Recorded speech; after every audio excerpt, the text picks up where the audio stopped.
Esse é um episódio especial do Painelcast, o podcast da AEARP.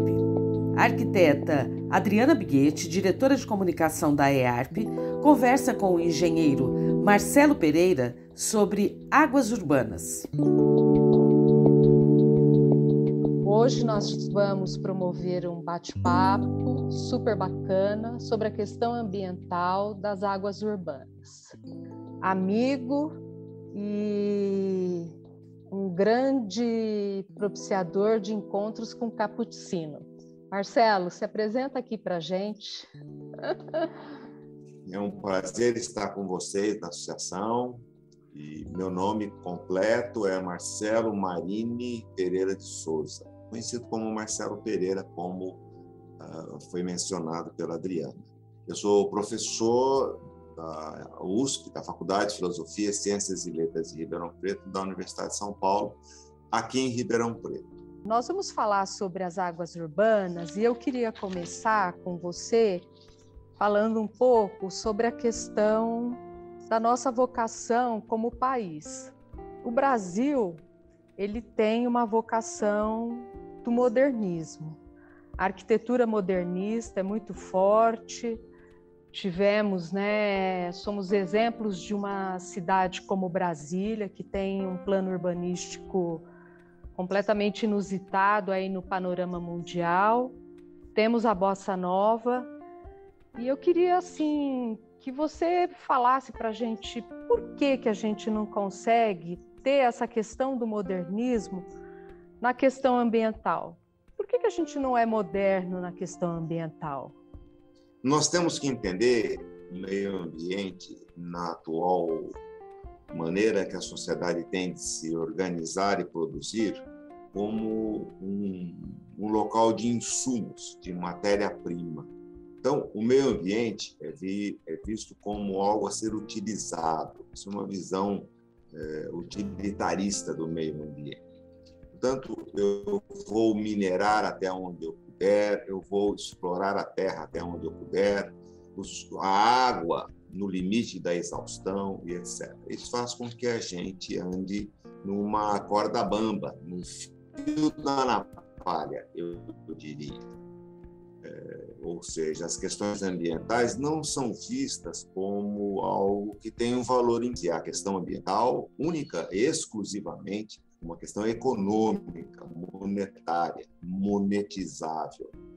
E com isso nós temos esgotamento e ultrapassar limites de exploração em muitos dos fatores ambientais.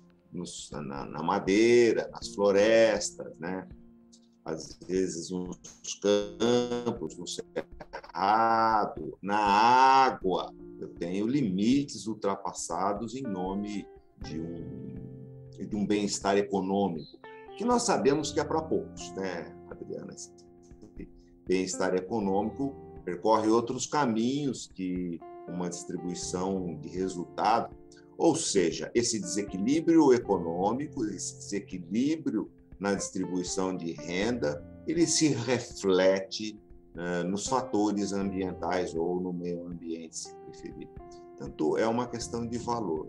Nós priorizamos e, em realidade, nós damos como única atribuição de excelência a economia.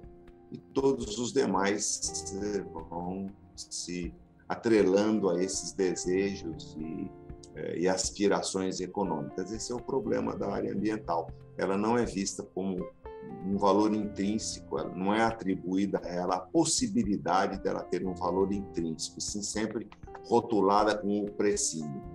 E as coisas começam a complicar. Me parece que existe aí um entendimento da questão da água, né, que é um patrimônio coletivo, ou pelo menos deveria ser, principalmente nos centros urbanos, né, onde você coloca essa questão das desigualdades, inclusive em relação aos recursos, né? É possível a gente desenvolver uma legislação em conjunto com a expansão das cidades para que a gente consiga mitigar um pouco dessas desigualdades? Sem dúvida, esse é um caminho necessário, né? Um caminho necessário necessário. Quando eu comentei sobre as questões ambientais, de uma maneira mais geral, a água está absolutamente incluída nesse processo. Talvez até de uma maneira bastante privilegiada, em função da sua importância econômica, mas fundamentalmente social e ambiental. Então, se eu imaginar que os recursos naturais, né, ou os fatores ambientais, como eu prefiro, eles são colocados aí pelos habitantes desse planeta, eles precisam ser explorados, né, esse termo assim, ser utilizados até uns limites da sua capacidade de suporte. Esse é o termo que a gente usa. Veja bem, quando a gente fala de política ambiental, e nós vamos chegar na política de recursos hídricos em um passo, quando eu falo em política ambiental, o objetivo da política ambiental, Adriana, não é preservar a qualquer custo. Olha que interessante. Ela diz assim, o objetivo da política ambiental é social com a manutenção da qualidade ambiental. Portanto, se existe algo que não é radical, é o objetivo da política ambiental. Ela quer compatibilizar esse desenvolvimento, essa apropriação dos recursos. Vem aí as discussões. Que qualidade é essa? Bom, o ser humano diz, não, os recursos hídricos eu vou usar a exaustão. Então, ele transfere para alguns corpos d'água a chancela de abastecimento público, de caixa d'água, e transfere a outros a chancela de esgoto a céu aberto. Bom, peraí, não é isso que a gente quer. Nós queremos que haja uma compatibilidade e possibilidade de vida em todos os ambientes.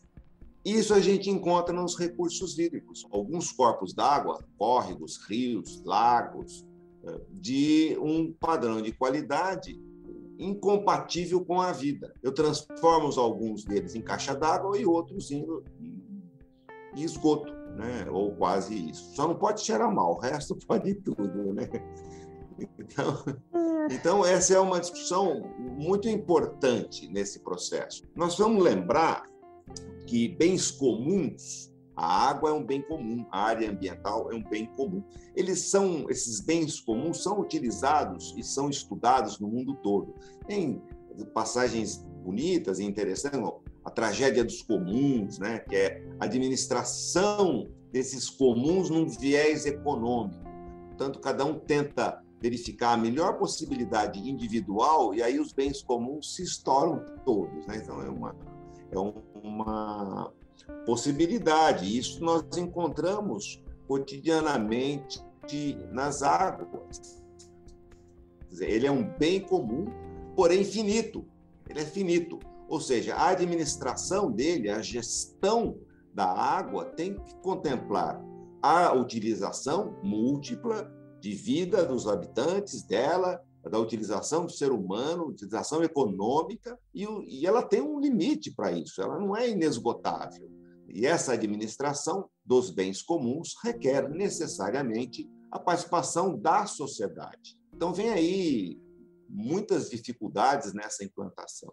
Infelizmente, nem tudo evoluiu de maneira muito boa, apesar do Brasil ter uma legislação muito boa do ponto de vista de recursos hídricos, né? Eu prefiro de água, mas ainda assim com essas distorções, Adriana, que permitem e propiciam, né, esses grandes problemas, córregos completamente sem condições de vida, como nós temos aqui em Ribeirão Preto.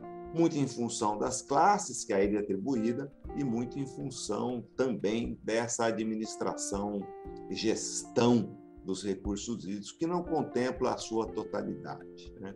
E parece que pagar a água é insuficiente como processo de conscientização de consumo. Mesmo a taxação desse consumo, na verdade, né, a gente sabe que a taxação é pela distribuição da água e não pelo bem em si. Mas me parece que para a conscientização do consumo, isso é muito insuficiente ainda. A gente sabe, né, que as populações, né, menos favorecidas, elas têm um consumo muito menor do que populações com mais condições.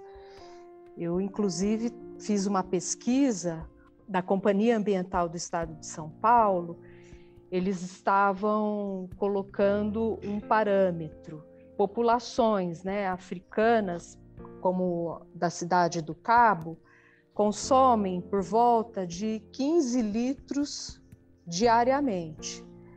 E a população de Nova York consome 2.000 litros diariamente. Então, a gente vê um disparate em relação a essa relação de consumo, em função da classe social dessas populações. O que você entende que poderia também contribuir para essa questão, uma vez que a gente sabe que a água doce é um recurso finito? O que você acha que poderia contribuir para a gente poder conscientizar esse consumo, para que a gente pudesse transformar, né, esse consumo até em campanhas para a população ter outros parâmetros que não só o parâmetro da taxação? Eu iniciaria dando um panorama dos valores da sociedade. Eu não estou aqui criticando, apenas constatando que a gente vive num modo de produção capitalista. E, portanto, a atribuição ao econômico ela é muito forte, se não exclusiva. Portanto, esse é um primeiro aspecto. Nesse sentido, por mais consciente que as pessoas sejam, o dinheiro, o valor, ele é muito arraigado na nossa sociedade.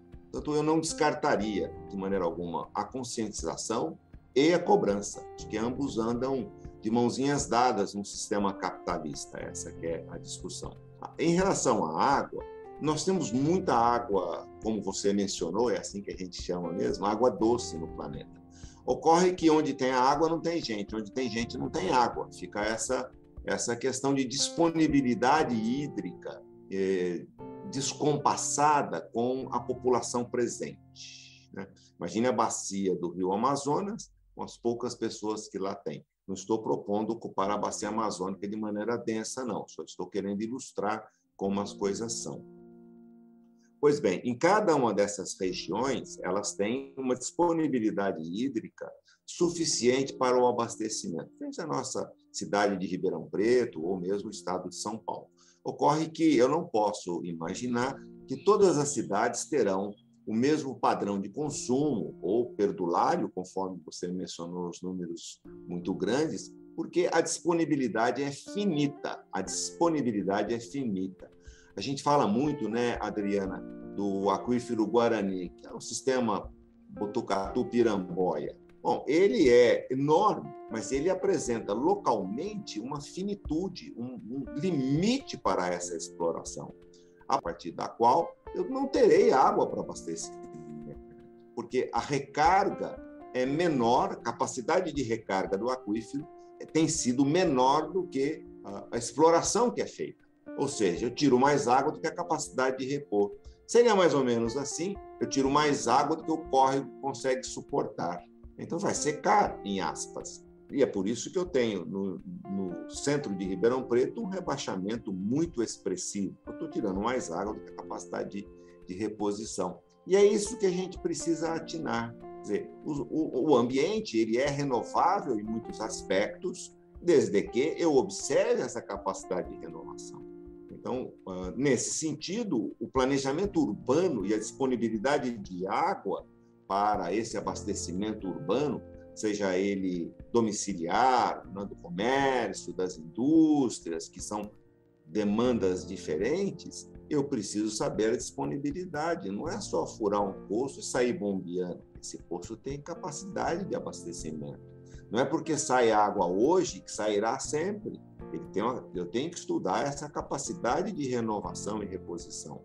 Claro, se eu imaginar que não haverá cidade sem água de abastecimento, eu preciso estudar muito bem o adensamento dessa cidade, a distribuição populacional e das atividades que dependerão dessa água. Caso contrário, em alguns anos haverá um colapso desse sistema de abastecimento. Você dirá assim: eu posso usar a água do Rio Pardo para um adensamento maior da população. Você pode usar água até do Rio Amazonas, se você quiser. Nós temos tecnologia para trazer essa água. Resta saber se essa é a solução, se essa é a solução adequada. Para eu trazer água do Rio Pardo, eu tenho que refazer todo o sistema de abastecimento, que hoje é centrado em pequenos poços, né? Então, eu tenho pequenos modos de dizer. São aproximadamente 120 poços, eu tenho aproximadamente 120 sistemas de abastecimento em Ribeirão Preto. Se eu for começar a abastecer pelo Rio Pardo, como é que vai ser? Vou ter que refazer todo esse sistema, porque eu não consigo colocar a água. Então, é difícil, sabe, Adriana? E qual o limite, afinal? Eu vou abastecer Ribeirão Preto pela água do Rio Pardo, continuar nesse consumo perdulário, e aí? Não seria melhor e mais inteligente utilizar os nossos urbanistas, arquitetos, geógrafos, os nossos engenheiros, para propor uma conciliação entre a ocupação e, portanto, os retornos econômicos dessa ocupação com a disponibilidade de recursos? Não seria mais adequado? São várias as questões. Hoje não se concebe mais uma cidade de maneira fatiada, unidirecional, e sim multidisciplinar e multifacetada. Você entende que um plano de gerenciamento de águas dos municípios, estado e federação poderia contribuir para esse planejamento a título de desenvolvimento e até consumo, né, desses recursos da água? A gente precisa fazer, entendo eu, sempre uma revisão, né? Como é que o mundo faz? Como é que o mundo resolveu esse problema? Como é que o mundo está atacando essas questões? Eu acho que essa aqui sempre é uma referência importante, senão eu vou sair a cada momento da vida profissional ou pessoal reinventando a roda, o que não me parece algo muito salutar. Acho que tem que verificar um pouco essa revisão. Muito bem, como é que o mundo faz, então? Bom, eu tenho um mundo muito pobre e um mundo muito rico. Não dá para pegar uma média? Ok, vamos pegar uma média, então. O que eles fazem? Eles tratam o plano diretor como um plano, e não um amontoado de planos como nós tratamos aqui. Então, como se o somatório desses multiplanos fizessem o plano geral. Não faz, eles são estanques, eles não se conversam. Eu tenho um plano de água, um plano de resíduo sólido, um plano de transporte, um plano de mobilidade, e eles não se conversam. Você indagou com muita propriedade se não seria necessário um planejamento urbano, um planejamento de ocupação territorial com a disponibilidade de recursos. Claro, certamente. Eu acrescentaria, inclusive, na disposição de água. Quer dizer, se eu tiver um plano diretor de uso e ocupação do solo sem olhar para a drenagem superficial, eu vou estar provocando inundações no mundo, cidade afora, e assim por diante. Portanto, eu sempre tenho que olhar as coisas de maneira conjunta. O mundo olha de maneira conjunta. Então, eu tenho técnica, e não é por falta de técnica, Adriana. A técnica resolve esse problema em 2 palitos. Eu tenho técnicas, eu tenho tecnologia, eu tenho instrumental para fazer um plano único e não um plano facetado, que não se conversa, né? Por capítulos, né? E as técnicas hoje de planejamento urbano e planejamento territorial, elas passam por uma visão estratégica do processo. Eu estou falando de planejamento estratégico, em que eu vou colocar essas várias facetas do planejamento, eu diria até necessidades do planejamento, para conversar entre si. Você havia destacado 2 delas extremamente importantes em termos de urbanismo, que é o uso e ocupação do solo e a disponibilidade de recursos, um privilégio aí na nossa conversa sobre a água. Mas eu tenho muitas outras questões que eu tenho que colocar nesse planejamento estratégico. Eu tenho que colocar os limites dele, as questões econômicas, os anseios e necessidades sociais, de deslocamento, de disponibilidade, inclusive de recursos e de qualidade ambiental. Essa qualidade ambiental não é para o mico-leão dourado apenas. A área urbana é uma criação do ser humano. Portanto, eu tenho que privilegiar a qualidade de vida do ser humano, as áreas verdes, a beleza. Faço falar com você, um arquiteto urbanista, entende isso com muita clareza, né? Então, uma cidade não é um amontoado de gente com ruas passando para cá e para lá. Eu tenho vários outros atributos que eu tenho que examinar. Essa é a questão integrada, estrategicamente integrada. Volto a dizer, o mundo resolve dessa maneira. O Brasil tem seus caminhos exclusivos, né? Ainda estamos privilegiando muito mais do que deveríamos os retornos econômicos para quem faz o investimento. Claro que eles são necessários, claro que são importantes, mas não podem ser únicos, né? Caso contrário, nós estaremos privilegiando vou dizer assim, uma privatização dos lucros, né, para poucos aí, e socializando todos os custos dessa ocupação. Portanto, eu tenho que privilegiar não apenas o econômico, mas as questões da sociedade como um todo. Nesse sentido, as visões estratégicas do econômico, social e ambiental. Mais que isso, a necessária participação da sociedade no processo decisório. Quer dizer, modernamente, você tem conselhos, comitês de participação social no processo decisório. Essa história de Montesquieu, de representação pelos políticos, isso tem sido reformado para o sucesso do planejamento, para uma participação efetiva, né? Portanto, a nossa democracia já não é mais representativa, ela é participativa. O poder público tem que propiciar isso, ele tem que permitir essa participação para que os frutos sejam muito melhores nesse processo resultante da estratégia. Portanto, a resposta é sim, há como ser feito, muitos locais fazem com extremo sucesso e eu espero que a gente consiga implementar passo a passo esses processos aqui no Brasil, em especial Ribeirão, uma cidade tão agradável, rica e com pessoas capazes disso, né? E aí, Marcelo, você me falou uma coisa que eu achei que é um caminho muito importante, que é a questão da educação, né? Da sustentabilidade, da ecologia, ela deveria entrar como uma disciplina constante e específica dentro desse processo, porque a gente, para poder transformar essa consciência de não pegar aquela sacolinha plástica cheia de lixo e jogar, né, no rio quando a gente está passando ali na avenida, principalmente na Francisco Junqueira, a gente fazer aquele lançamento da sacolinha plástica, né? A gente precisaria ter um processo de formação de consciência.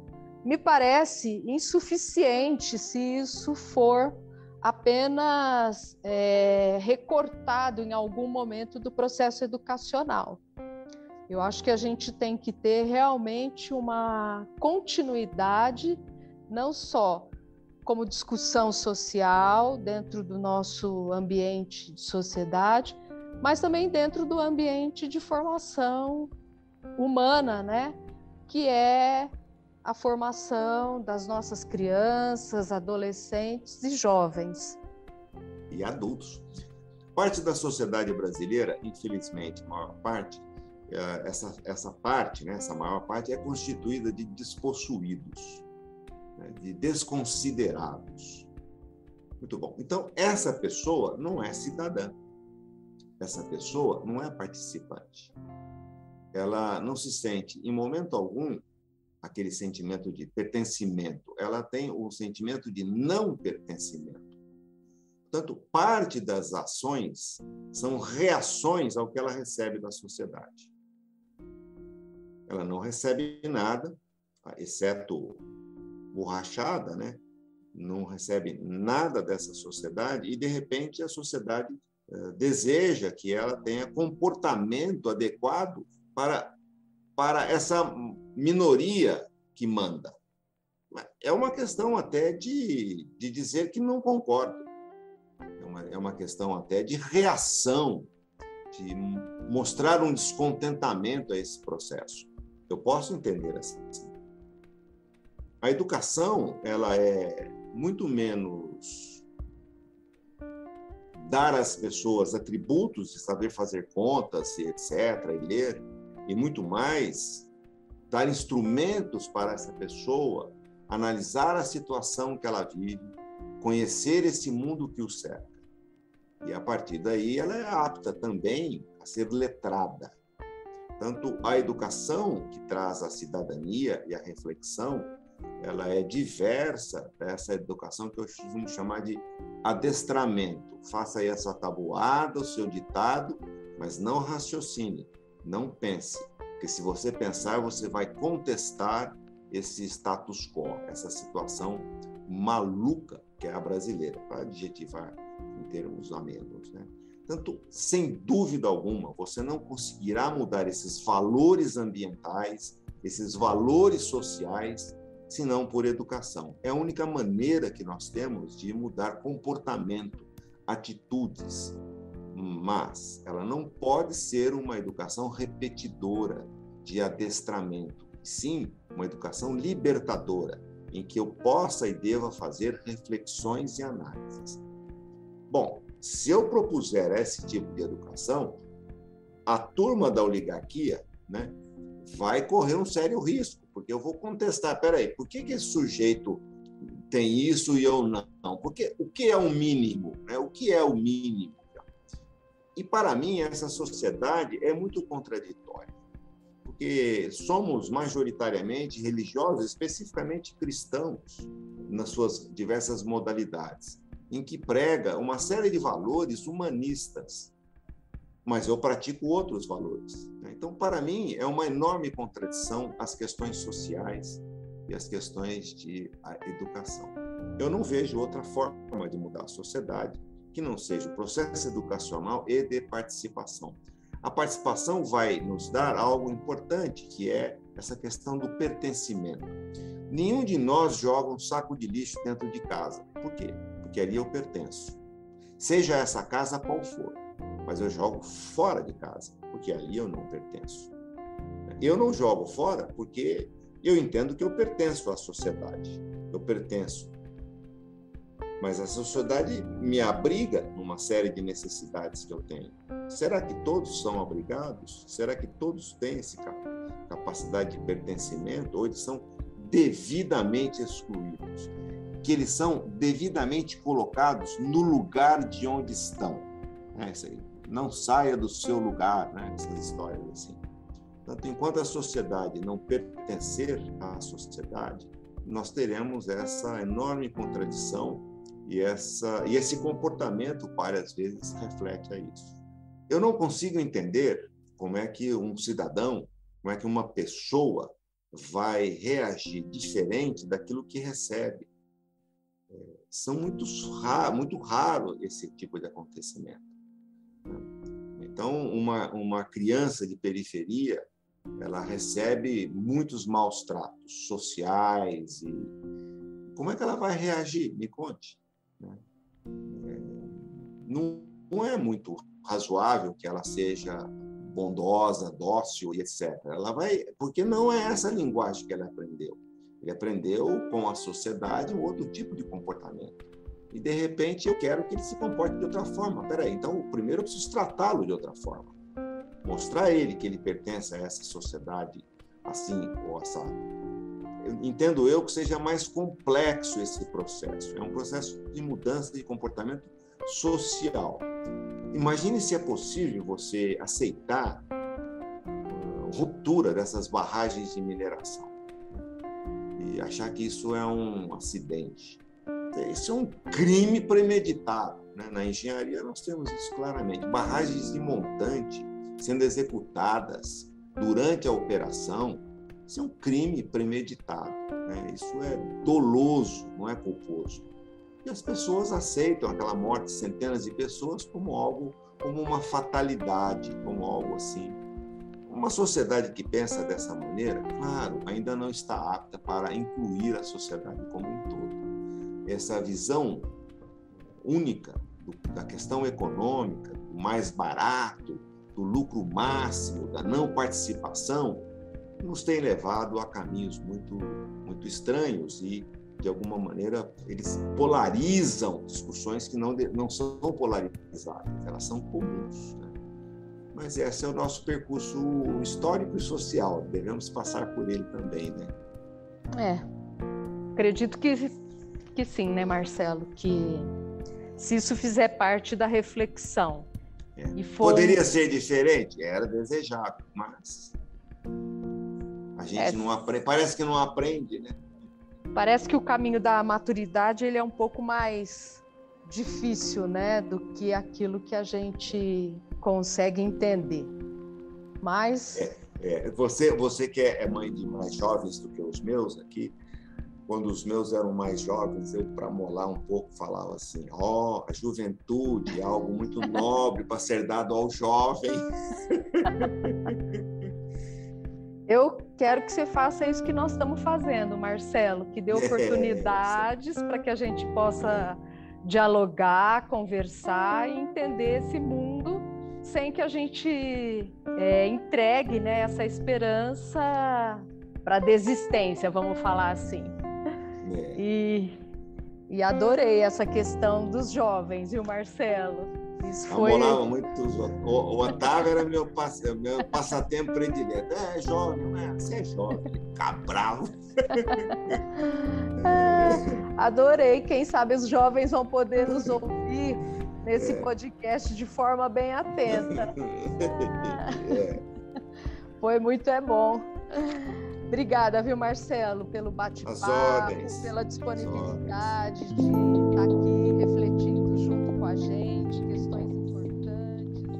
O Painelcast tem episódios inéditos a cada 15 dias. Ative as notificações e saiba sempre quando tem um novo episódio no ar.